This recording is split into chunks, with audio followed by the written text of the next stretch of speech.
La educación es el arma más poderosa que puedes usar para cambiar el mundo. Nelson Mandela. Bienvenidas y bienvenidos a este podcast que une las buenas ideas a las personas y el ingenio comercial en este apasionante mundo del marketing y los negocios. Así que, comenzamos. Comenzamos este podcast con el tema que alguien piense en los niños. La educabilidad en los niños se refiere a su capacidad para aprender y desarrollarse. Las funciones ejecutivas son habilidades mentales que permiten al niño planificar, organizar, realizar tareas y controlar sus emociones y comportamientos. Estas habilidades son cruciales para el éxito en la vida, especialmente en la carrera profesional. Los niños que tienen una buena educabilidad y habilidades ejecutivas bien desarrolladas tienen más probabilidades de convertirse en profesionales exitosos. En este episodio exploraremos cómo la educación y el desarrollo de las funciones ejecutivas pueden influir en el éxito profesional de los niños. Por eso, qué mejor que hablar de este tema que con Katy Peña, una exitosa mujer licenciada en psicología que ha abierto camino en Guate enfocándose en los niños con Walking Knowledge Education. Bienvenida, Katy, qué gusto tenerte aquí en este programa. Gracias por la invitación también, y de verdad que es un honor para mí pues poderles dar a conocer sobre este tema que yo creo que es muy interesante para muchas personas, pero que muy pocos hablan de ella. Entonces pues aquí estoy para responder las dudas que tengan sobre el tema. Gracias, sí, fíjate que ese es el porqué de este tema y por qué llamarle que alguien piense en los niños, porque pues definitivamente es el semillero que va a construir profesionales más adelante. Y le dejamos muchas veces toda la carga al colegio, ¿verdad? Pero hay cosas, sin subestimar a la labor que hacen los colegios, que de verdad es admirable, pero hay cosas que tal vez se quedan de fuera, o quizá no se está viendo por el tipo de pensum, o quizá no se está viendo porque simplemente no es prioritario, no sé, ¿verdad? Pero hay muchas cosas que deberían ser temas abordados, ¿verdad? Y que suman mucho a la educación en sí de los niños, ¿verdad? Y que creo que es importante poderlo mencionar y hablarlo en este espacio que tenemos para acá. Así que, pues Katy, contanos un poquito acerca de lo que haces en Walking Knowledge y su impacto en la niñez. Ok, bueno, como tú lo decías, ¿verdad? Cuando hablamos de educación, muchas veces nos centramos o consideramos que está segmentado solo a la parte académica, ¿verdad? Entonces, bueno, yo voy a meter a mi hijo al colegio desde los 2 años porque entonces a esa edad le van a empezar a dar estimulación oportuna y entonces ya, digamos en el caso de las mamás, ¿verdad? Yo ya me voy a poder dedicar pues más a la casa o a mis otros hijos que me necesitan en ese momento, o puedo trabajar, pero olvidamos que la educación realmente es integral y que viene también desde una postura o desde una perspectiva emocional.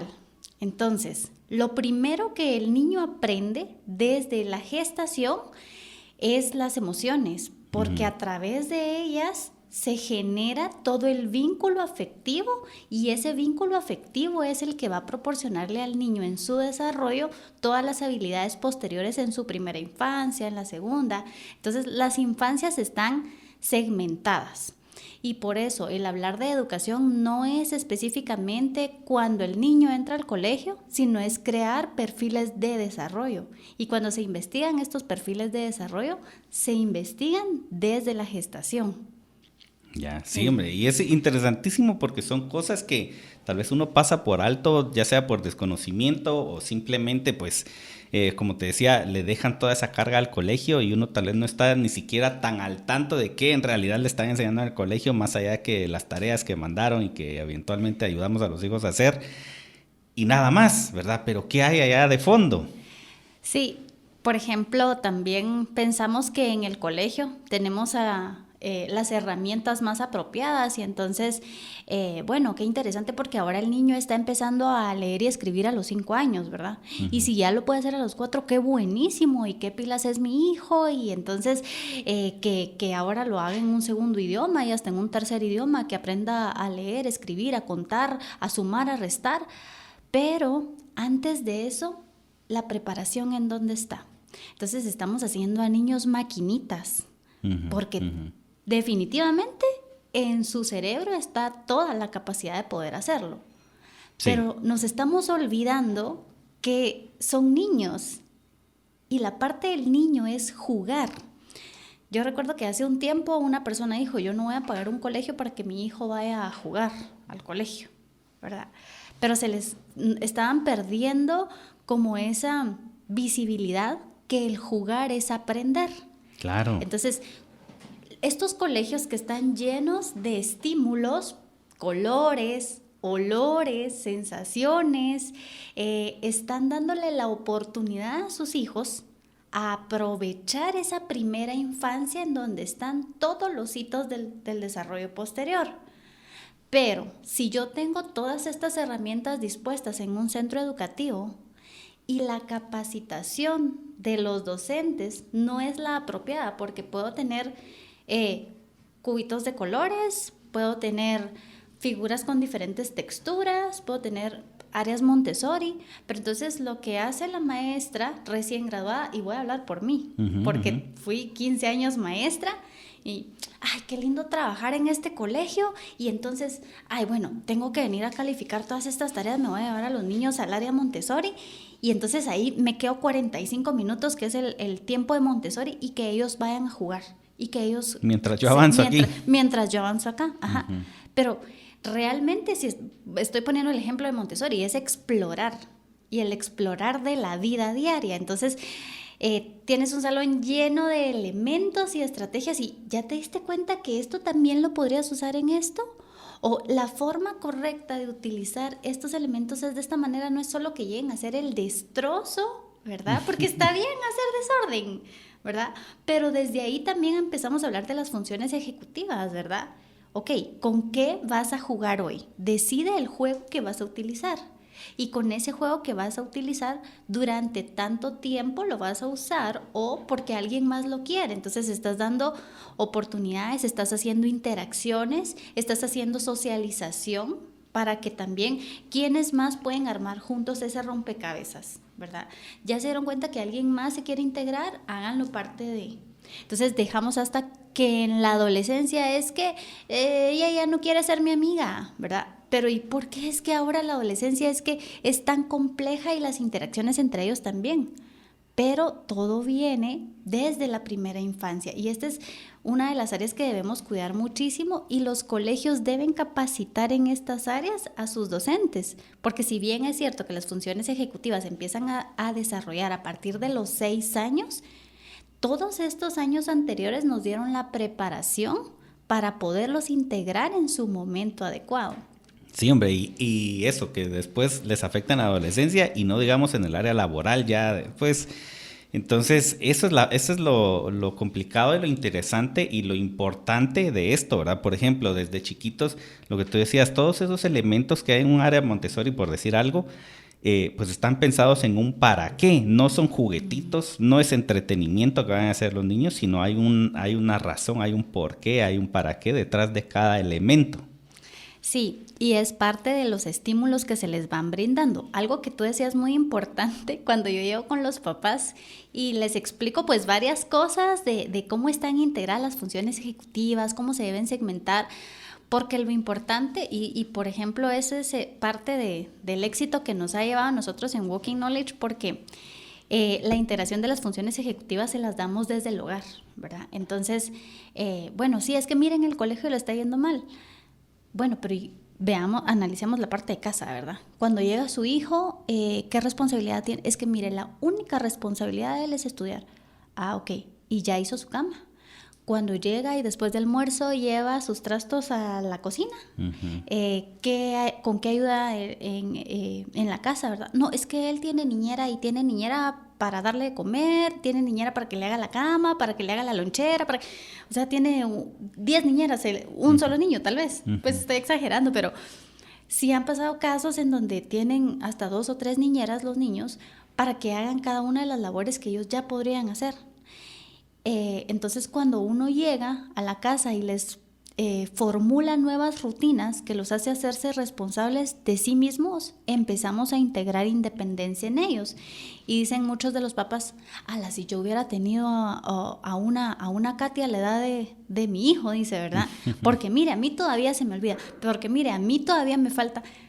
Pero les digo, no es tarde nunca para integrar funciones ejecutivas y obviamente uno ya a esta edad las está haciendo de manera más consciente, porque si bien es cierto que a alguien de nuestras edades pues ya se nos pasó el periodo, acabamos de atravesar el periodo latente de las funciones ejecutivas.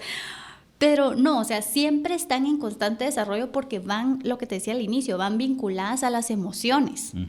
Entonces, si nosotros estamos en un periodo de nuestra vida donde todo está bien, ¿verdad? Donde estoy pasando un buen momento en la vida, ese periodo me va a ayudar a potenciar esas funciones ejecutivas, ¿verdad? Y es el poder establecer un tiempo, un orden, el priorizar mis elementos. Tal vez yo estoy muy emocionada porque me voy a casar, ¿verdad?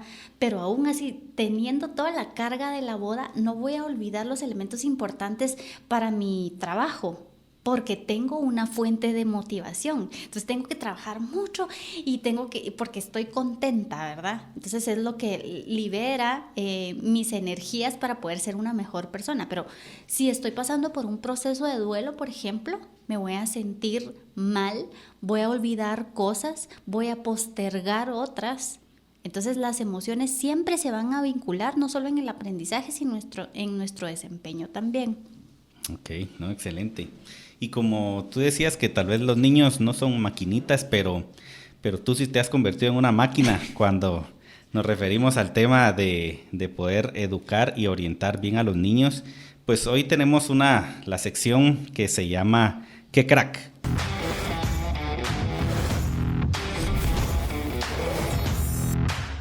En ¡Qué crack! Pues compartimos experiencias, en este caso hoy de Katy, donde nos va a comentar esas situaciones en las que pues se ha desenvuelto de una manera extraordinaria, y podemos decir que crack, para que nos puedas contar, Katy, algunas experiencias, algunas anécdotas que tú misma hayas dicho o que podamos reconocer como que sos una crack, como que sos esa máquina que tú decís. Ok, bueno, pues la verdad es que me gradué de diversificado como maestra de preprimaria y mi pasión siempre fue trabajar con niños. Fui 15 años maestra de preprimaria y cerré la carrera de psicología, pero dije, ya no quiero estar más en educación porque siempre veía como la parte de educación súper cuadrada y súper estructurada. Y yo no me lograba como sujetar esas estructuras porque decía, ¿por qué para todos los niños tiene que ser el mismo parámetro cuando estamos viendo que de acá a acá hay diferencias abismales, ¿verdad? En cuanto al aprendizaje, aunque tenga 3 años punto 5 y 3 años punto 5, pero son diferentes patrones de crianza. Entonces decía yo, ay, de verdad, yo ya no quiero saber nada de educación y yo me quiero tirar algo forense, decía, ¿verdad? Cuando de repente me llama una colega y me dice, mira, tú me podrías apoyar y esto de las funciones ejecutivas, yo no sabía absolutamente nada. Ay, bueno, dije, hay que probar algo diferente, ¿verdad? Y bueno, empecé, primero fue con un niño de 6 años, perfecto, porque era mi área, ¿verdad? Después me dice, mira, funcionaste súper bien, para todo esto yo ya había empezado a investigar qué eran y aplicarlas, pero obviamente, como te digo, desde mi área. Me dice, mira, te tengo un nuevo paciente, pero ahora es un adolescente, tiene 14 años.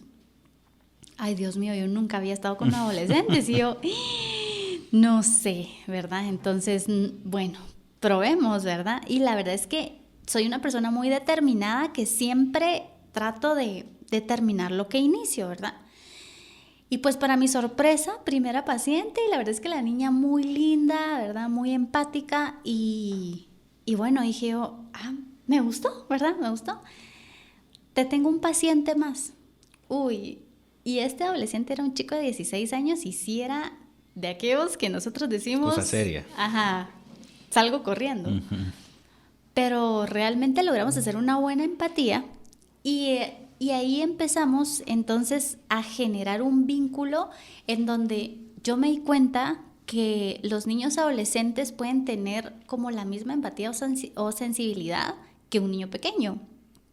Y esto me gustó, ¿verdad? Porque la verdad es que soy una persona muy paciente, Y el tener esa paciencia con los adolescentes es lo que me ha permitido también como, bueno, si no estás listo ahorita, en algún momento lo vas a estar y sigámoslo intentando, ¿verdad? Y sigamos intentando. Y el poder comprenderlos, entonces... Hablar su idioma. Hablar su idioma. Yo creo que ponerme en los zapatos de los adolescentes, a pesar que, pues yo fui una adolescente bastante tranquila, ¿verdad? Pero sí, obviamente... No lo sé. De verdad, ya de grande ya no, no, son mentiras.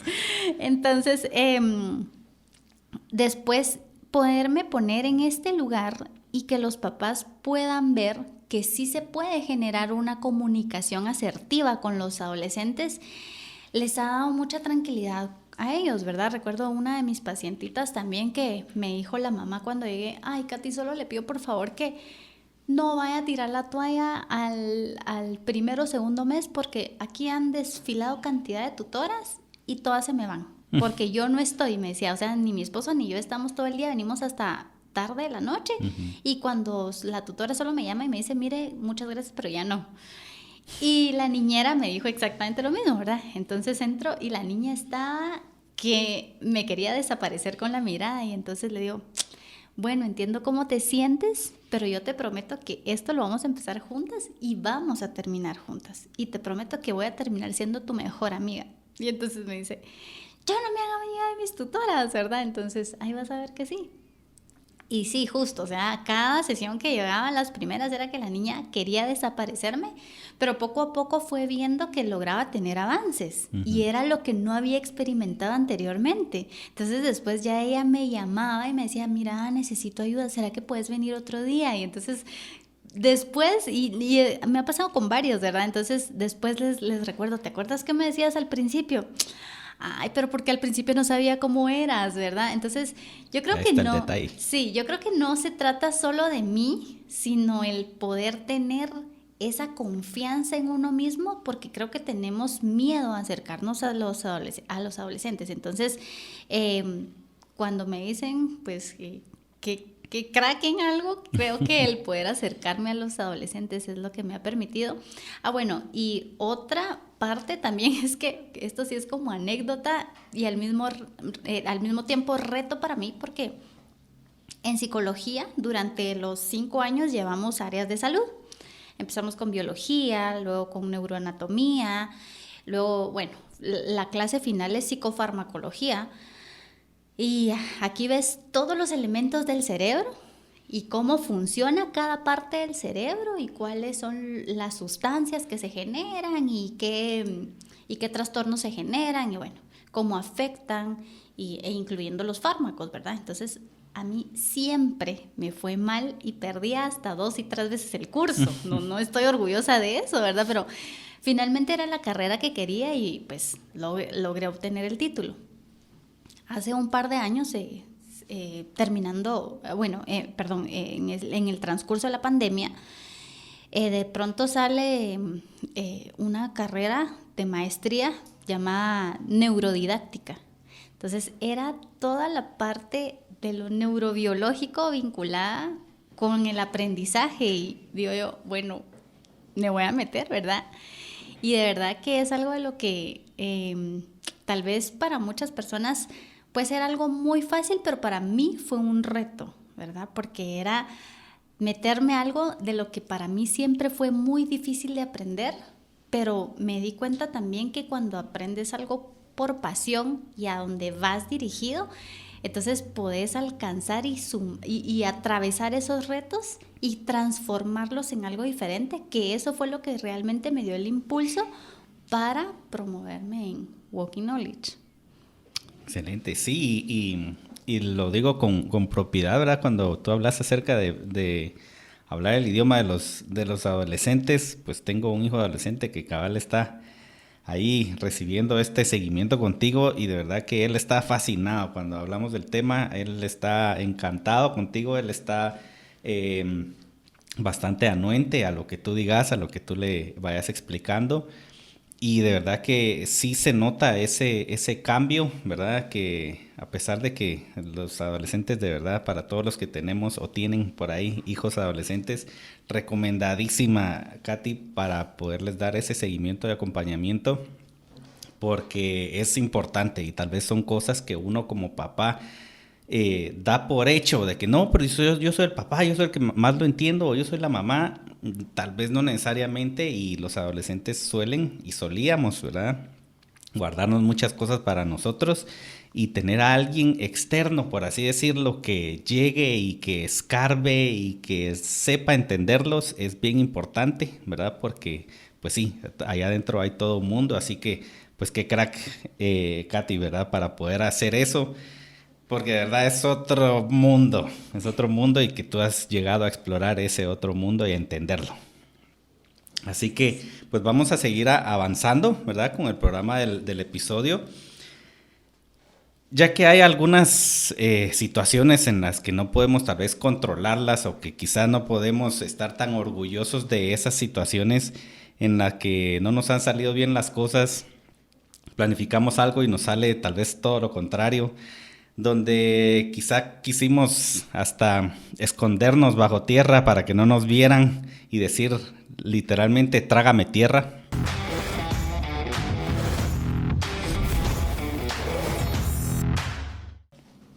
Vamos a escuchar a Katy que nos comente algunas situaciones, algunas anécdotas en su experiencia de cómo en alguna situación salió mal, pero al final aprendimos de ella, porque pues todos aprendemos de los errores, ¿verdad? La vida nos da lecciones y seguramente tú tienes algunas que nos puedas compartir. Sí, yo creo que la primera fue cuando finalmente abrí los ojos, o sea, te digo ya ahorita, ¿verdad? O todavía me sigue pasando y era lo que te decía, yo realmente, si me ponen, si hubiera atravesado desde los 18 hasta acá, yo hubiera dicho, a los 18 no quiero ser maestra, ¿verdad? Uh-huh. O a los 19 años, porque era una niña cuidando niños, no era educando niños, ¿verdad? Pues gracias a Dios con mis recursos y lo que pude, pues espero que alguno de ellos tenga un buen recuerdo mío, pero seguramente que lo hará como, qué linda cómo jugaba, ¿verdad? Pero realmente no había un aprendizaje significativo y yo dije, o muchas veces lo que sí me causa como cierto pesar es no haber tolerado al niño berrinchudo, ¿verdad? Uh-huh. El niño que se porta mal, y el ponerle esa etiqueta, eso es algo que sí me pega, o sea, cada vez que lo pienso, porque digo, ese niño era el reto que yo debía seguir, porque con ese niño era con quien yo realmente debía trabajar, ese niño era el que realmente me necesitaba, no el niño que le mostraba y aprendía y yo, ¡ala, qué pilas él! Por supuesto que pilas, todos, ¿verdad? Pero este niño que le costaba más, seguramente tenía todo ese potencial en una olla de presión y tenía tanto potencial que no fui capaz de hacerlo. Entonces, ahora que sé eso y cuando vienen niños o papás que refieren estas dificultades, les digo, espérense, porque ustedes no saben el niño que se oculta detrás de todas estas marcas que le estamos poniendo, uh-huh. ¿Verdad? Esa es una de ellas. El otro creo que tal vez el de trágame tierra es como muchas veces estar estancada por miedo a no salir adelante porque realmente lo que te decía, la educación aquí en Guatemala, y hablando de educación nacional, es una educación muy lineal y muy cuadrada. Sí. Entonces, muchas veces me he ido a topar a instituciones en donde de verdad escuchan mi nombre y creo que si me están escuchando ahorita ya apagaron el podcast, ¿verdad? Porque sí trato de buscar realmente la oportunidad para los niños, porque en realidad estamos trabajando en función a ellos. Claro. Exacto. Entonces, yo incluso les digo a los papás, mi intención no es venir a quedar bien con ustedes como papás, ¿verdad?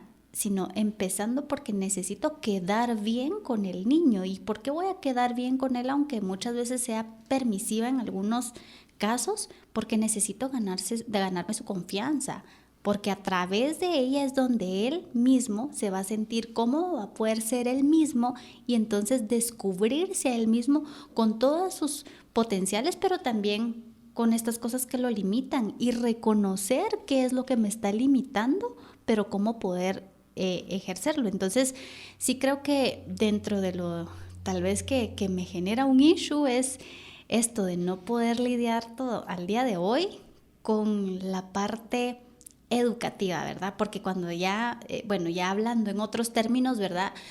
Hablamos de adecuaciones curriculares, de una verdadera inclusión, tal cual lo dice los artículos del Ministerio de Educación.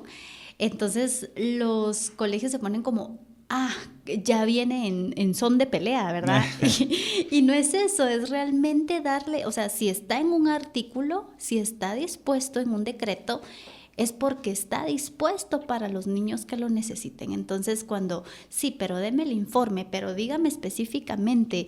Entonces, hay que hacerlo, ¿verdad? Pero realmente no es con la función de ir en contra de las leyes del colegio como tal, sino de favorecer las necesidades de los niños. Claro, sí, hombre.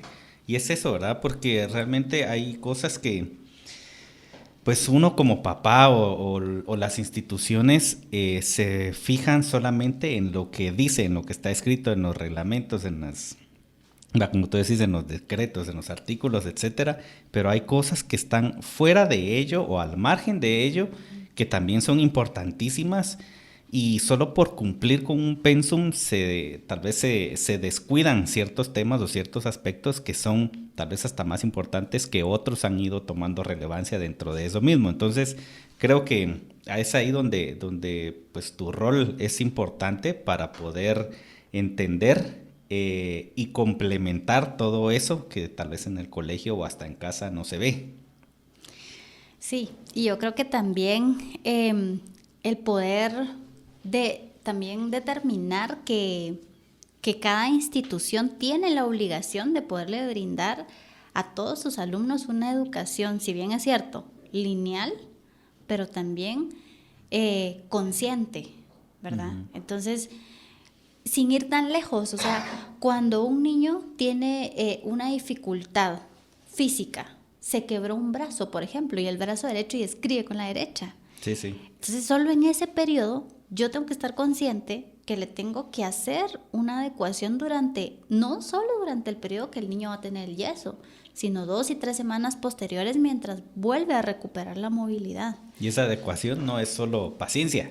Exacto, o solo que no escriba, Ajá. Nada más, o sea, ¿cómo lo voy a compensar? Y yo creo que ese es el error muchas veces, el decir, la adecuación es solo le quito, o le pongo, o le cambio, ¿verdad? O le reduzco. No, es que realmente la inclusión o la adecuación sea el aprendizaje adaptado para las necesidades específicas del niño. Por eso son necesidades educativas específicas o especiales. Sí, ¿verdad? Sabes, por ejemplo, tú decís lo del tema de quebrarse un brazo, pero ¿qué hay de la parte emocional? Si el niño tiene problemas en casa, si sus papás pelean, están separándose, si no sé, ¿verdad? X tipo de situación que pueda llevarse en casa que repercute en la parte emocional, ese niño también va a necesitar una atención especial. Tal vez incluso el niño ni siquiera lo dice o está reprimido, retraído por la misma situación. Y cómo poder entonces adaptarte a un niño así, ¿verdad? Sí. Y entenderlo y tenerle su propio seguimiento para que el niño pues no se quede atrás también a pesar de la situación. Sí, y ese tema que tocas es súper importante porque son cosas que no se ven, ¿verdad? Uh-huh.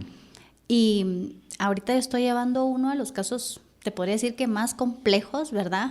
Porque el impacto para la familia. Entonces, esta familia tiene 4 hijos, ¿verdad? Pero los impactos emocionales son los que menos se perciben o los que menos se toman en cuenta. Y yo sí exhorto a los papás a que realmente planifiquen su familia, ¿verdad? Hay jóvenes que realmente, sí, qué lindo tener una familia, pero creo que desde ahí empiezan las funciones ejecutivas, desde que yo planifico mi familia, ¿verdad?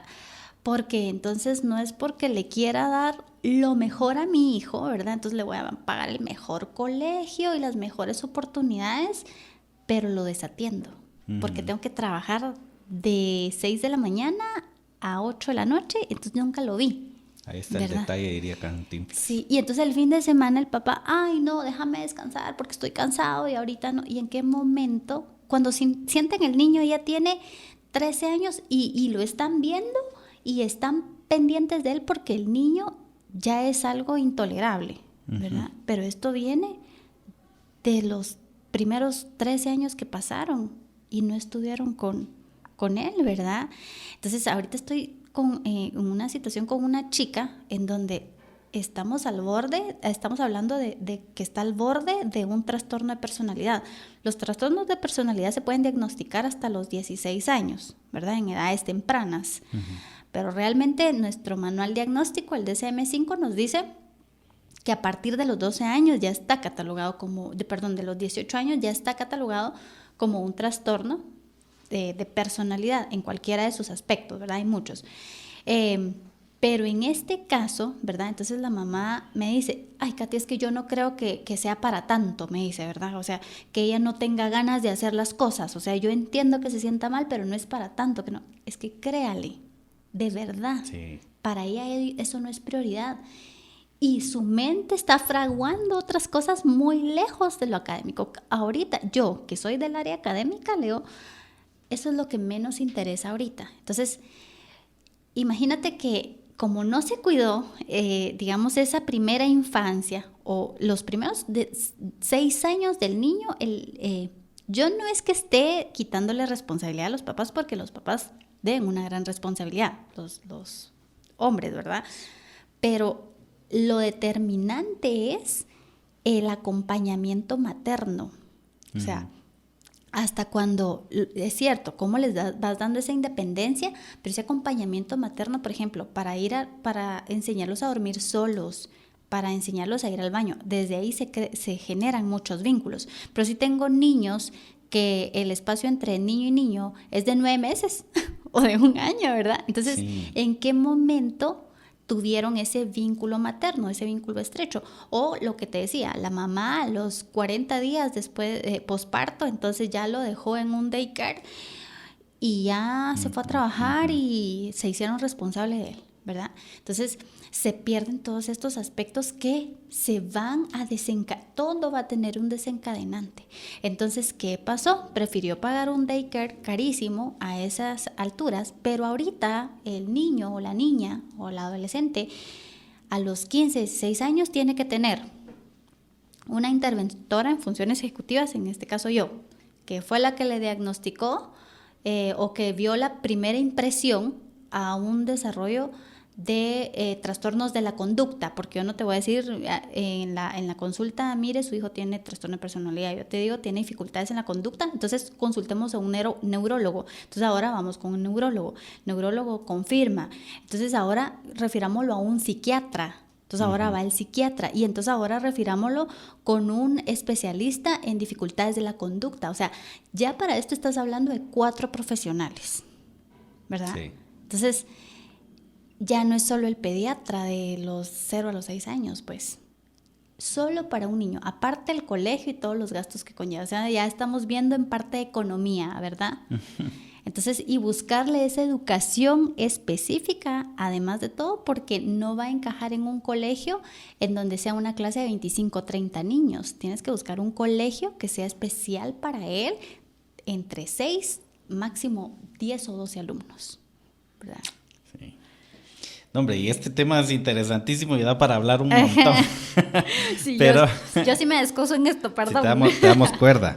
No, y es valiosísimo. La verdad es que hay un montón de cosas que repercuten después, ¿verdad? En el tema de adolescencia y como hablábamos, hasta ya más adelante, ¿verdad? En qué va a pasar con ese adulto en su vida laboral, en su vida profesional, en su vida sentimental y cómo se pudo haber evitado o cómo se puede corregir hasta ahora.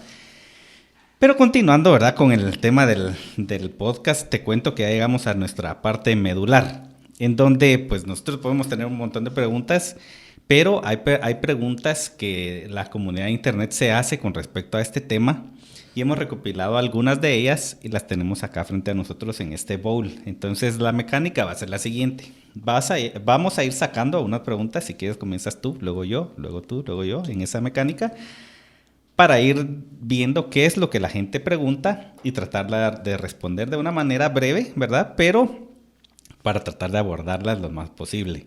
Entonces, esta parte le hemos llamado Lo leí en internet.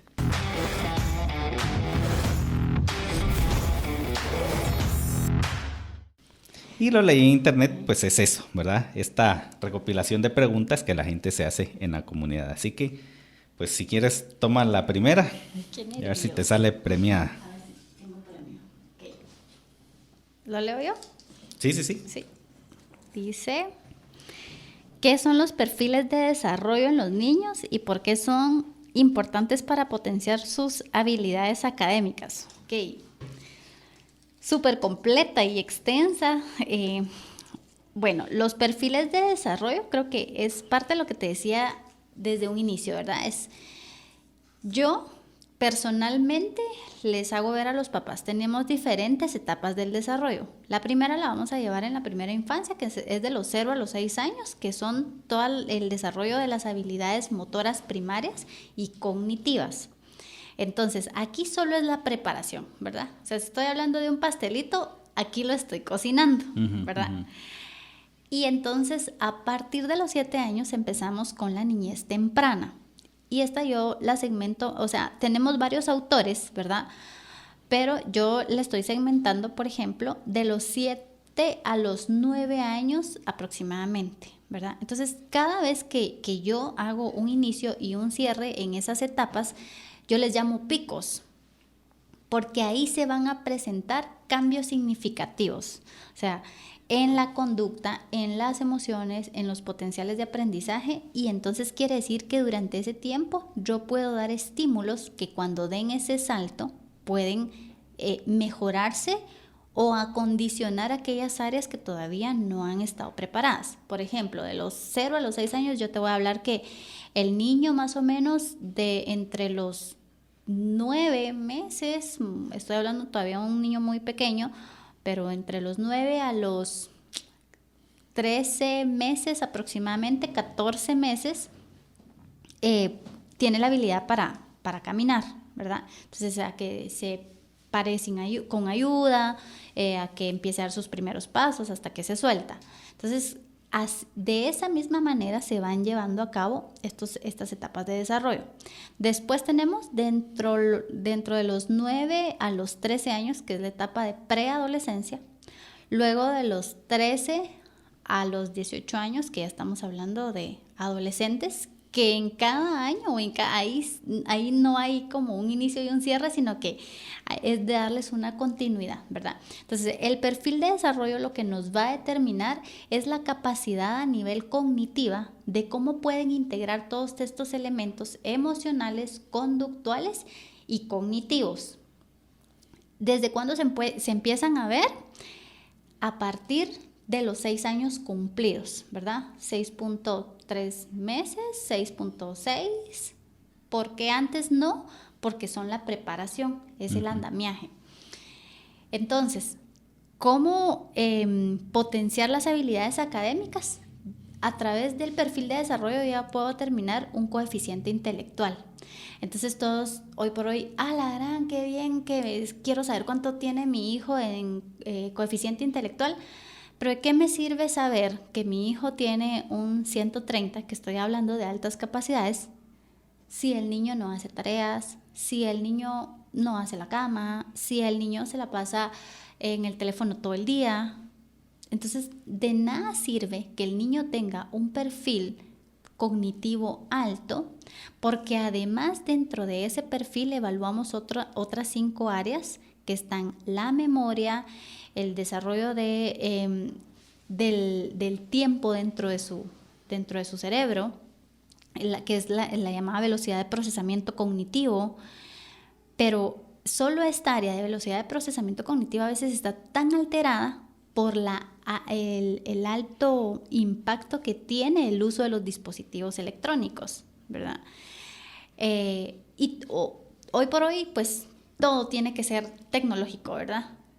Pero también la experiencia del niño con su mundo o de la persona con su mundo es súper importante.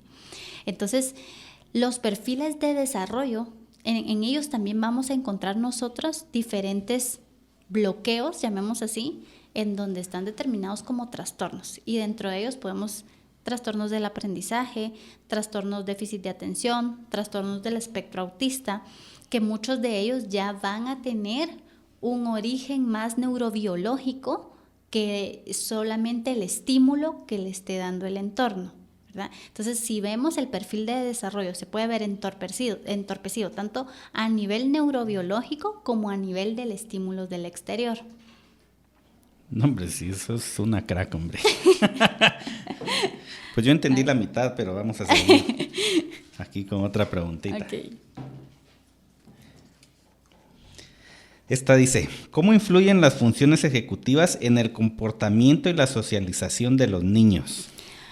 Ok, te voy a contar. Las funciones ejecutivas están establecidas como en dos bases, ¿verdad? Las dos son enfocadas hacia la meta, pero unas están sobre decidir la meta y otras sobre alcanzar la meta. Entonces, en esta pregunta que tú me estás haciendo, te voy a responder la de la segunda fase, A ver. que es la de conseguir la meta. Uh-huh. Porque dentro de conseguir la meta, yo puedo tener dispuesto qué es lo que quiero y pensado cómo lo voy a hacer. Pero mis emociones y la regulación emocional va a ser lo que me va a determinar dentro del funcionamiento ejecutivo. Te voy a hablar un poquito acá de áreas del cerebro para que puedas distinguir cómo es eso, ¿verdad? Uh-huh. O sea, qué impacto realmente hay en el cerebro. Y es esta parte que nosotros tenemos en nuestro cerebro llamada amígdala. La amígdala es la encargada de la regulación emocional. Entonces, si yo llego a una clase de niños pequeños y les digo, hoy voy a hacer un acto de magia, ¿verdad? Entonces, miren, en este vaso con agua voy a colocar una gota azul y una gota roja. Y ahora, a ver, todos me ayudan, abracadabra, y le doy vueltas y ¡wow! Salió morado, ¿verdad? Uh-huh. Entonces, ¿qué va a querer hacer el niño? Ir a repetirlo a su casa. Seguro. ¿Y qué conseguí ahí? Aprendizaje, uh-huh. ¿Verdad? Entonces ya consiguió la meta de alcanzar ese arte de magia, ¿verdad? Lo mismo, pero esto lo utilizamos mucho con niños pequeños, porque creemos que ahí está el aprendizaje solo en esa etapa. Pero, por ejemplo, si yo entro a un salón de clases de adolescentes y todos están hablando y de repente yo hice cualquier acto de magia, hasta que ya conocemos todos de sacar la moneda por la boca, ¿verdad? Y todos, y entonces los dos que estaban viéndome, ¿verdad? ¡Hala, Miss! ¿Cómo hizo eso? ¿Qué cosa? ¡Hala, Miss, hágalo otra vez! No, mañana si están listos cuando yo entre mañana me van a poder ver. Y entonces van a decir, bueno, entonces ya va a venir la Miss y yo ya voy a estar listo para ver qué trae nuevo. Con esa expectativa. Entonces, con la expectativa. Entonces ya generé una emoción, ¿verdad? Entonces, dentro de las funciones ejecutivas está nuestro control inhibitorio, nuestra regulación emocional y nuestra persistencia hacia la meta, ¿verdad? Entonces, todo eso está dispuesto dentro de mis emociones, y era lo que yo te decía, o sea, dependiendo el impacto emocional que yo esté teniendo en mí, es como yo voy a lograr alcanzar esas metas. Por eso es importante que estas metas sean a corto plazo inicialmente y que sí puedan tener ese fin. ¿Por qué? Porque entonces mi frustración no va a estar tan a largo plazo. No voy a pensar, ay, no, ya me cansé, ya no sigo, ¿verdad? Entonces no hay que pensar en que tengo que terminar el año escolar o en que voy a ganar el año escolar. No, voy a ganar esta unidad. O voy a ver cómo va mi zona de acá a la mitad de la unidad, ¿verdad? Entonces, hacerme metas cortas para poder cumplirlas. Ok, buenísimo. Saquemos otra para ver qué dice.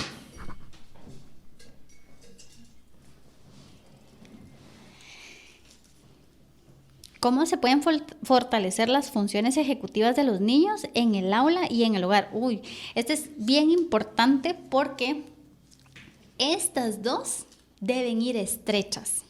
Cuando yo formulo los planes de funciones ejecutivas, después de haber hecho el perfil neurocognitivo, entonces dentro del perfil neurocognitivo yo también hago una evaluación dirigida hacia el desarrollo de las funciones ejecutivas. Entonces aquí puedo ver qué áreas están más fuertes que otras o qué áreas son las débiles. Entonces, a mí siempre me gusta comentar cuál es la fortaleza y no empezar, ay, mire, todo esto es el listado de todo lo deficiente que tiene, ¿verdad? Porque a través de la fortaleza es donde yo voy a poder potenciar todas las habilidades que no se han logrado desarrollar. Entonces, lo principal va a ser el establecer un plan organizado. Definitivamente las funciones ejecutivas es planificar, ¿verdad? Pero si el niño es de los niños que hace todo bien y todo rápido, ¿verdad? Quiere decir que la función ejecutiva no tiene su raíz ahí. Tiene la raíz en cómo consigue esa meta, lo que hablábamos hace un momentito.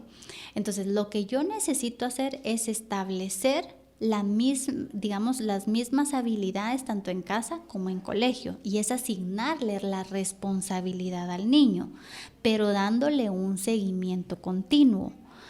Es decir, bueno, necesito que entregues estas tareas, ¿cuánto tienes para hacerlo? Entonces ahí estoy anticipando. ¿Y qué hace el colegio? Algo bien importante. Yo siempre exhorto al uso de la agenda física, no agenda virtual, ¿verdad? El de lapicero. Además, porque ahí hay un impacto de aprendizaje. Cuando yo escribo hay un impacto de aprendizaje.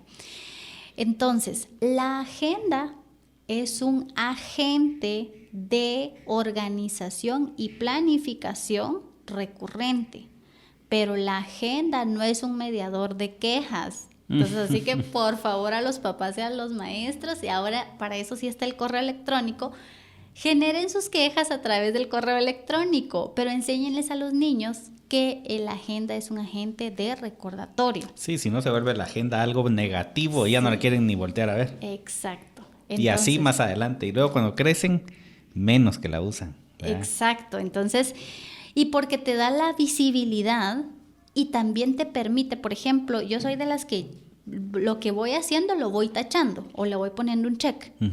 ¿Qué te genera cuando tú haces un listado? O si vas al supermercado y haces un listado y le vas poniendo check a tu agenda, ya estoy tranquilo.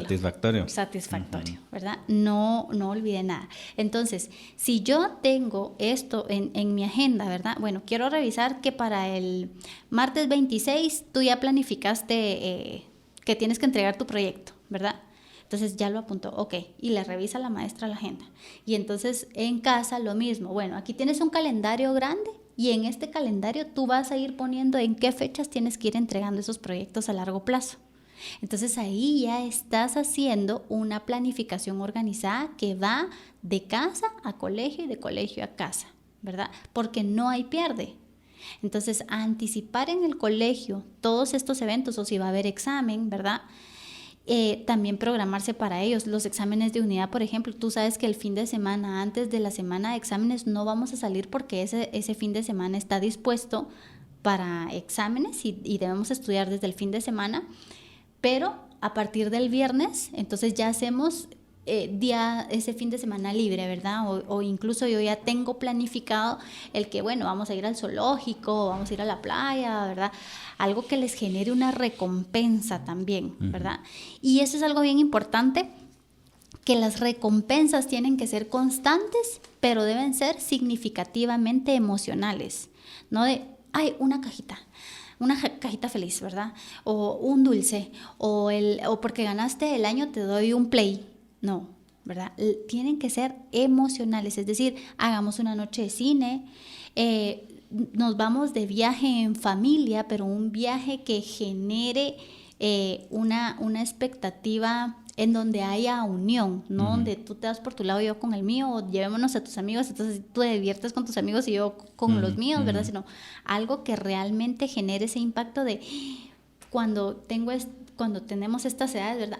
Es que me recuerdo esa vez que mi papá me llevó, mi mamá me llevó, fuimos con mi familia, ¿verdad? Sí, se crean recuerdos de valor. Se crean vínculos, entonces me da la motivación para continuar. Buenísimo, vamos a avanzar con otra.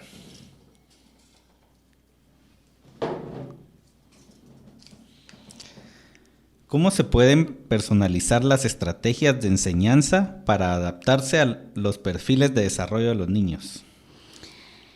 Bueno, personalizar es súper complejo, ¿verdad? Porque en un inicio tengo que segmentarlo. Entonces, por ejemplo, los perfiles de desarrollo que ya presentan alguna alteración, voy a hablar ahorita de 3. Déficit de atención, trastorno del espectro autista, que este trastorno del espectro autista en sí tiene otras gamas más, u otras subáreas, digamos, y las necesidades específicas de aprendizaje, que también tienen otras subáreas. Entonces, si me voy a cada uno de ellos, lo más importante va a ser conocer al niño, ¿verdad? Porque muchas veces, es que tiene déficit de atención, pero este déficit de atención, en primer lugar, funciones ejecutivas, o en cualquiera de los 3 aspectos que te hablé, ¿verdad? Funciones ejecutivas de sí o sí. Segundo lugar, en trastorno del espectro autista o en trastorno de déficit de atención, en qué niveles están y si necesitan ser medicados. Y en mi caso, por ejemplo, yo que llevo el área de la neurocognitiva, necesito saber qué medicamento y con qué recurrencia lo están tomando. No porque yo medique ni porque yo les diga déjenlo de tomar o continúe tomando, sino que yo voy a saber cómo afecta o cómo está generando ese impacto el agente regulador, ¿verdad? Pero ya a nivel químico. Porque el impacto de la terapia tiene que ir siendo tan funcional que el psiquiatra o el neurólogo diga, le vamos a ir retirando la dosis, porque lo que se tiene que quedar es el estímulo. Pero en el colegio también era lo que te decía, tenemos que ir integrando todos estos elementos y tener una comunicación asertiva, tanto con los profesionales externos como con los padres de familia, y al final formar un solo equipo para que entonces vayamos dando los mismos lineamientos. Y en qué oportunidades es necesario incluir las adecuaciones curriculares. Y las adecuaciones curriculares van dirigidas hacia 3 áreas en las que pueda ser necesario. Unas que pueden ser de forma, en donde nosotros cambiamos como de forma o metodología, en donde nosotros cambiamos el sistema. Por ejemplo, en lugar de hacerle preguntas escritas, ¿verdad? Le hago preguntas orales al niño. De ahí, de evaluación, en donde reduzco o donde cambio los niveles de evaluación también apropiados para las capacidades del niño. Y la otra son de acceso o contenido. Entonces, si el niño todavía no ha llegado a la capacidad de multiplicar y dividir, solo le voy a enseñar y evaluar hasta suma y resta, hasta que él esté dentro de las capacidades. Pero entonces aquí estoy adaptando el mismo, digamos, alguien con un mismo perfil con sus necesidades específicas. Pero cada uno va a ser totalmente diferente. No puede ser el mismo para todos. Sí, no se podría. Tiene que ser bien personalizado. Sí. Toma una última. Una que sea difícil. Esta se mira difícil. ¿Cómo pueden los educadores y los padres colaborar para crear un ambiente inclusivo y de apoyo para todos los niños en el entorno académico? Bueno, yo creo que era parte de lo que te decía antes, ¿verdad? Yo creo que lo principal y la base es la comunicación. Solo de esta forma, entonces, van a poder realmente hacer estrategias en conjunto, porque lo que no queremos tampoco es como acomodar al niño, o solo reducirle, o solo, que se conforme con esto, ¿verdad? Sino realmente hacer un plan específico que le permita al niño ir creciendo y eventualmente estar en el mismo nivel que todos sus demás compañeros, aún teniendo diferencias. Incluso te podría decir que los niños déficit de atención pueden estar en escalas más altas. Y por lo regular, mis niños adolescentes me dicen, Katy, es que el niño más inteligente de la clase sí lo sabía. ¿Y tú cómo sabes que es el más inteligente? Y a veces son niños con déficit de atención y te digo, un CI de 130, 135. Entonces, pero les digo, te das cuenta que el coeficiente intelectual no determina la inteligencia. La inteligencia lo va a determinar tu capacidad de querer avanzar. Sí, y la voluntad, ¿verdad?, de hacerlo. Y la voluntad de hacerlo, sí. Excelente, pues ya ven que el tema es amplísimo y el conocimiento de Katy aún más. Así que pues yo los invito a que sigan a Katy, a Walking Knowledge Education, en sus redes sociales, en Facebook e Instagram. Y les pregunten ahí si tienen alguna otra duda. Aquí nos quedaron algunas en el bowl. Y si a ustedes les surgieron algunas, pueden contactar y hacerle nuevas preguntas. Y también pueden motivar a Katy a que haga su propio podcast y ahí poder tener un poquito más de información. Pues vamos a avanzar, ¿verdad? Vamos a entrar a algunas preguntas concretas, ¿verdad? En lo que le llamamos nosotros la entrevista.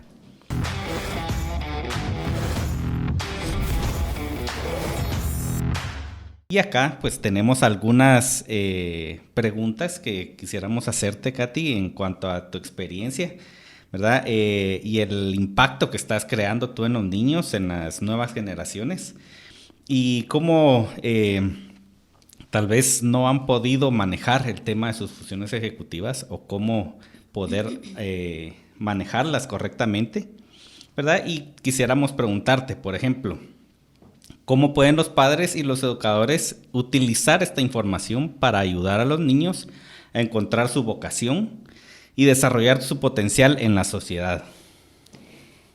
Yo creo que la parte más importante es poder escuchar a los niños y desde pequeños, o sea, y hacer valer su voz y darles el lugar que merecen en cada una de sus etapas, tanto el desarrollo o como agentes generadores de una sociedad. Vuelvo a repetir, ¿verdad? Es cierto que tenemos una educación tan lineal, pero esta educación tan lineal muchas veces no les da la capacidad a los niños de explorar y de poderse conocer a ellos mismos y el querer desarrollar e indagar y el ser muchas veces autodidactas también y que ellos nos enseñen a nosotros. Nosotros les podemos dar las herramientas, pero ellos pueden ser capaces también de mostrarnos a nosotros otras formas de hacerlo u otras formas de aprender.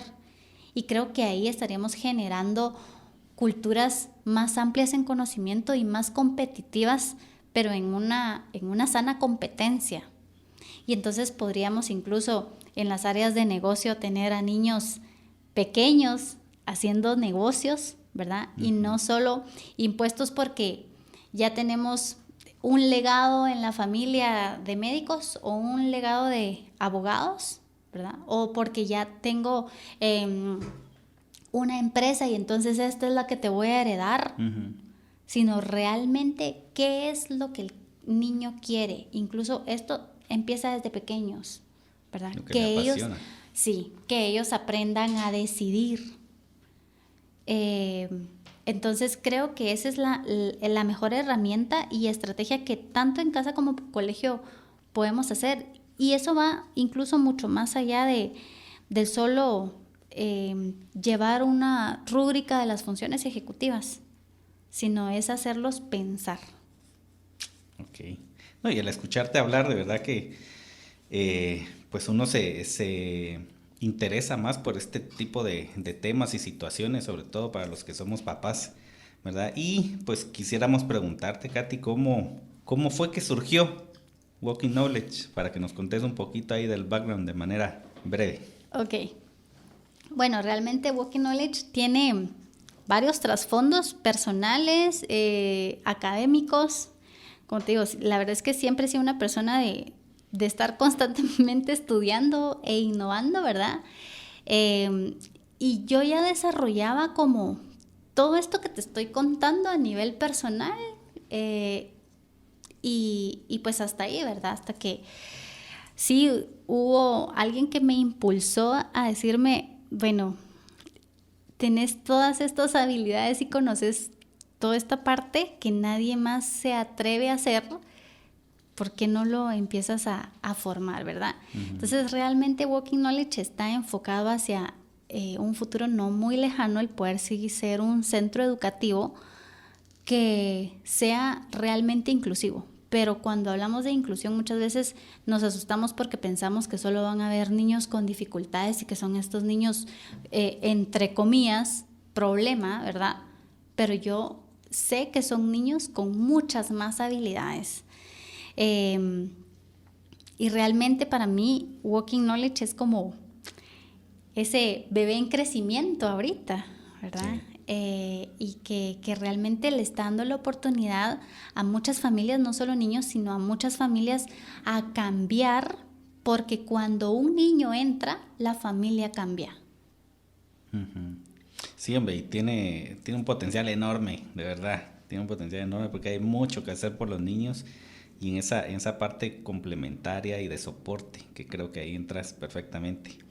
Y Katy, por ahí nos diste ya un sneak peek de lo que tenés planificado, pero contanos si tenés algún proyecto en mente, qué viene para el futuro, tanto tuyo personal o de Walking Knowledge. Bueno, mío, creo que sí quiero seguir estudiando, todavía tengo, pero como te digo, cuando lo inicio lo tengo que terminar, entonces sí es algo de pensarlo bien por el tiempo, pero sí quiero sacar un doctorado, también en neurobiología o neurociencia, pero creo que lo más próximo es sí, estoy trabajando en esto de no muy a largo plazo, ya que la situación post-pandemia ya lo permite, el poder fundar el centro de integración, ¿verdad? Entonces, donde sea un centro educativo, pero que tenga la amplitud para poder desarrollar muchos elementos académicos que la educación hoy por hoy dentro de un centro educativo no nos lo permite. Y pues empezar desde niños pequeños para poder ir haciendo este crecimiento y pues que todos nos vayamos volviendo una familia también. Eso, buenísimo. Gracias. Ajá.